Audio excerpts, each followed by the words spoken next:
Gold, trusted gold buyers. మీరు తాకట్టు పెట్టిన బంగారాన్ని విడిపించి ఈ రోజు ఉన్న మార్కెట్ ధరకు కొనబడను.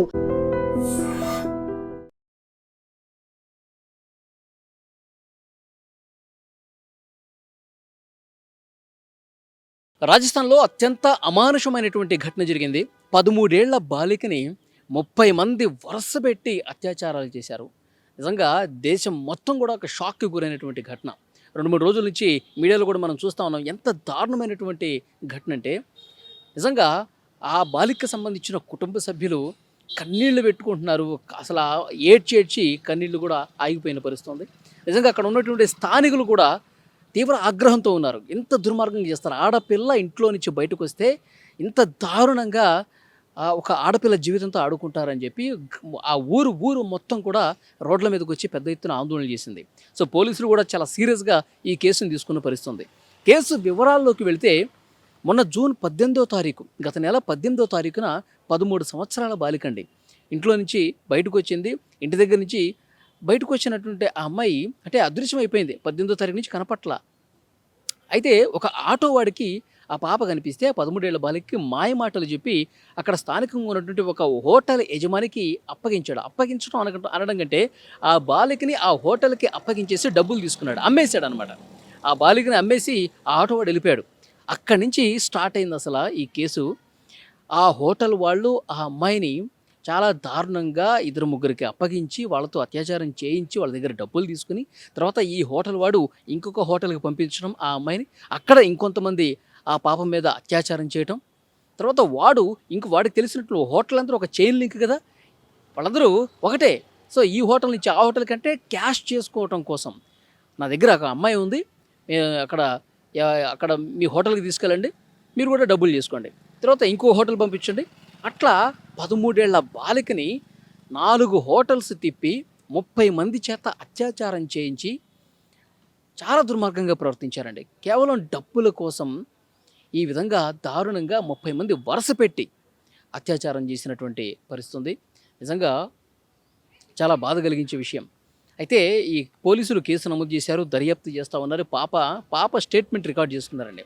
ఆ పాప స్టేట్మెంట్ రికార్డులో కూడా ఒక భయంకరమైనటువంటి వార్త ఏంటంటే, ఇంతమంది వరుస పెట్టి అత్యాచారాలు చేస్తున్నటువంటి టైంలో కడుపులో తీవ్రమైనటువంటి నొప్పి ఉంది, నన్ను వదిలేయండి, నన్ను మా ఇంటికి తీసుకెళ్ళండి అని చెప్పి ఆ పాప ప్రాధేయపడితే అక్కడ ఉన్నటువంటి ఒక హోటల్ నిర్వాహకుడు, 4 హోటల్స్ ఉన్నాయి కదా, అందులో ఒక హోటల్ ఓనర్ అన్నాడంట, మద్యం తాగితే ఇగో ఈ గ్లాసులో మందు పోసాను, మందు తాగు, ఈ మందు తాగితే నీకు అసలు నొప్పి అనేది ఏమీ తెలియదు, నొప్పి అసలు ఉన్నట్టు కూడా తెలియదు. అంటే మద్యం మత్తులో అంటే మత్తు ఎక్కితే ఇంకేమి నొప్పి తెలియదు అన్నట్టుగా వాడు గ్లాసుల మీద గ్లాసులు మద్యం కూడా తాగించాడంట ఆ పాప చేత.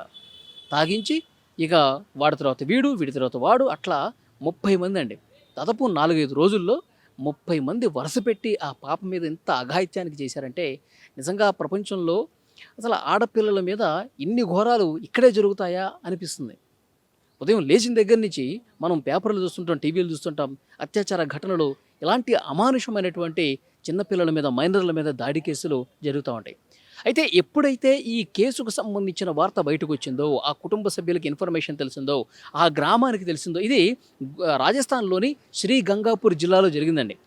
ఇక తెలిసిన తర్వాత రక్తం ఉడికిపోయింది ఒక్కొక్కడికి. ఇంత చిన్న పాపని ఇంత దుర్మార్గం చేశారా వీళ్ళు? ఆడపిల్ల బయట కనిపిస్తే కుక్కల్లాగా ఎగబడుతున్నారు వీళ్ళు కేవలం డబ్బుల కోసం ఈ విధంగా అమ్మాయిల్ని అమ్మేసుకుంటూ ఈ విధంగా అత్యాచారాలకు పాల్పడతా ఉన్నారా అని నిజంగా గ్రామం మొత్తం ఒక్కటైపోయి చాలా పోలీసుల మీద కూడా దాడికి దిగే పరిస్థితి వచ్చింది. ఇక పోలీసులు కూడా వాళ్ళని కొంత శాంతపరిచి ఇన్వెస్టిగేషన్ చేసి మొత్తం 30 మందిలో కొంతమందిని పట్టుకున్నారు, కొంతమంది పట్టుకుని వాళ్ళకి తాళ్ళు కట్టేశారండి. మీరు ఆ వీడియోలు కూడా చూసుంటారు స్క్రీన్ మీద.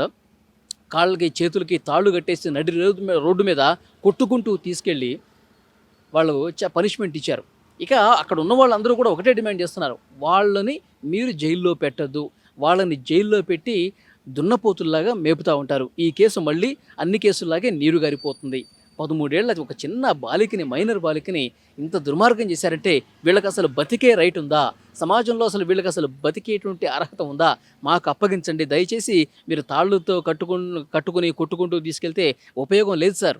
మాకు అప్పగించండి, వాళ్ళ సంగతి మేము చూస్తాం, రాళ్లతో కొట్టి చంపుతాం, కత్తులతో నరికి వాళ్ళని చంపాల్సినటువంటి అవసరం, వాళ్ళు అసలు బతికే హక్కు లేదని చెప్పి రోడ్ల మీదకి వచ్చి కొన్ని వేల మంది ప్రజలందరూ కూడా రోడ్ల మీదకి వచ్చి ఆందోళన చేశారంటే వాళ్ళలో ఎంత ఆగ్రహం ఉంది, ఎంత కట్టలు తెంచే కోపం ఉంది.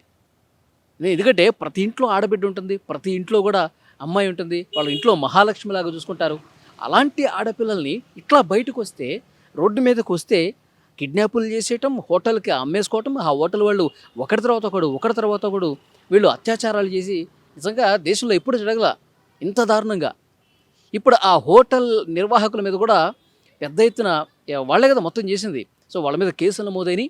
ఇంకొక సీరియస్ వార్త ఏంటంటే ఆ హోటల్స్ అన్నింటిని కూడా బుల్డోజర్స్తో కూల్చిపడేస్తూ ఉన్నారు. ఎందుకంటే ఒక చిన్న పాపని హోటల్లో బంధించి అత్యాచారానికి పాల్పడ్డారంటే ఇది మామూలు విషయం కాదు. అందుకే ఒక పెద్ద బుల్డోజర్స్ అన్నీ తీసుకొచ్చి ఆ హోటల్స్ అన్నీ కూడా కింద పునాదులతో సహా పెకిలించి పడేస్తూ ఉన్నారు. ఇంకా ఆ ప్రాంతంలో 100కు పైగా ఈ విధంగా అక్రమ హోటల్స్ ఉన్నాయంట. ఆ హోటల్స్లో అక్రమ దందాలు చేస్తూ నిబంధనలకు విరుద్ధంగా హోటల్స్ కట్టి ఈ విధంగా ఆడపిల్లల జీవితాలు నాశనం చేస్తున్నారు ఈ హోటల్స్లో అని చెప్పి ఇంకా అన్ని హోటల్స్ మీద ఇన్వెస్టిగేట్ చేస్తూ ఉన్నారు. కొన్ని ఇప్పుడు ఈ 4 హోటల్స్ ఏదైతే ఆ పాపను పెట్టి అత్యాచారం చేశారో ఆ 4 హోటల్స్ మొత్తం కూడా పెగిలించేస్తున్నారు, బుల్డోజర్స్తో మొత్తం కూడా కొట్టేస్తున్నారు, చదును చేసేస్తున్నారు. మొత్తం ఆ స్థలం మొత్తం కూడా ప్రభుత్వం స్వాధీనం చేసుకునే అవకాశం కనిపిస్తుంది. ఇంకొకటి ఏంటంటే అక్కడ ఉన్నటువంటి స్థానికులు పోలీసుల దగ్గర ఇంకా ధర్నాలు చేస్తూ ఉన్నారు, ర్యాలీలు చేస్తూ ఉన్నారు. వాళ్ళని మాకు అప్పగించడం లేదంటే ఉరిశిక్ష వేయండి, నడి రోడ్డు మీదకి తీసుకొచ్చి వాళ్ళని ఉరైనా వేయండి, వాళ్ళు మా కళ్ళ ముందు చంపండి, వాళ్ళని మా కళ్ళతో మేము వాళ్ళు చచ్చినట్టుగా చూస్తేనే మాకు సంతోషం కలుగుతుంది అని చెప్పి వాళ్ళందరూ కూడా రోడ్ల మీదకి వచ్చి ఆందోళన చేస్తున్నారు. సో వాళ్ళ కోపంలో కొంత తగ్గించడం కోసం వాళ్ళ ముందే తాళ్లతో కట్టేసి ఈడ్చుకుంటూ కొట్టుకుంటూ పోలీస్ స్టేషన్కి తీసుకెళ్తున్నటువంటి పరిస్థితుంది. అసలు ఈ కొట్టడాలు తాళ్ళు కట్టడాలు వద్దు, ఎన్కౌంటర్ చేసేయండి సార్, ఎన్కౌంటర్ చేసేయండి. ఒకరి తర్వాత ఒకరిని ఇంకో 12 మంది కనిపించట్లేదంట. వాళ్ళు ఎటుపోయారు? ఆ 12 మంది 30 మందిలో 12 మంది కనిపించట్లేదంటే ఎక్కడ దాక్కున్నారు వాళ్ళు? పోలీసులు నిర్లక్ష్యం కూడా ఉంది, వాళ్ళు సరైన టైంలో సరిగా పట్టించుకోలేదు. అసలు కిడ్నాప్ కేసు నమోదైనప్పుడే హోటల్లో 4-5 రోజుల పాటు ఆ పాప ఉండి అత్యాచారానికి గురవుతుందంటే 4-5 రోజుల పాటు పాపను కనిపెట్టలేకపోవడానికి పోలీసుల నిర్లక్ష్యం కారణం కాదా అని చెప్పి ప్రశ్నిస్తూ ఉన్నారు. సో పోలీసుల మీద చాలా ఒత్తిడి ఉంది, ఉన్నతాధికారుల నుంచి కూడా పెద్ద ఎత్తున ఒత్తిడి కనిపిస్తుంది. సీఎం స్థాయి నుంచి మొత్తం కింది స్థాయి వరకు ఆ అధికారులు మొత్తం కూడా ఈ కేసును చాలా సీరియస్గా తీసుకున్నారు. హోటల్స్లో ఎలాంటి దందాలు జరుగుతున్నాయి, హోటల్ నిర్వాహకులు ఇంత కామ పిశాచుల్లాగా మైనర్ బాలికల మీద అత్యాచారాలకు పాల్పడే ముఠాగా ఒక మాఫియాగా మారిపోయిందా అని చెప్పి పోలీసులకు ఇప్పుడు పెద్ద ఎత్తున అనుమానం కలుగుతుంది. సో వెంటనే ఇన్వెస్టిగేట్ చేస్తూ కొన్ని హోటల్స్ని కూలగొట్టేస్తున్నారు, ఇంకొన్ని హోటల్స్ మీద రైడ్స్ అవి చేస్తున్నటువంటి పరిస్థితుంది. ఈ హోటల్స్ యజమానులు కూడా ఆల్రెడీ అరెస్ట్ చేశారు. ఇంకా 12 మంది కోసం తీవ్రంగా గాలింపు చర్యలు కొనసాగుతున్నాయి. కానీ ఆ ఏరియాలోనే కాదండి, ఈ ఘటన చూసిన తర్వాత దేశంలో ప్రతి ఒక్క కుటుంబంలో కూడా ఒక ఆందోళన కనిపిస్తోంది.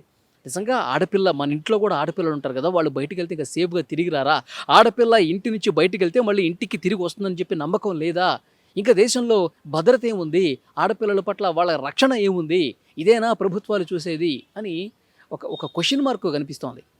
వీళ్ళకి కఠినమైనటువంటి శిక్ష వేస్తే, వీళ్ళని చంపేస్తేనే, వీళ్ళని ఎన్కౌంటర్ చేస్తేనే, రోడ్డు మీద కాల్చి పడేస్తేనే బుద్ధి వస్తుంది.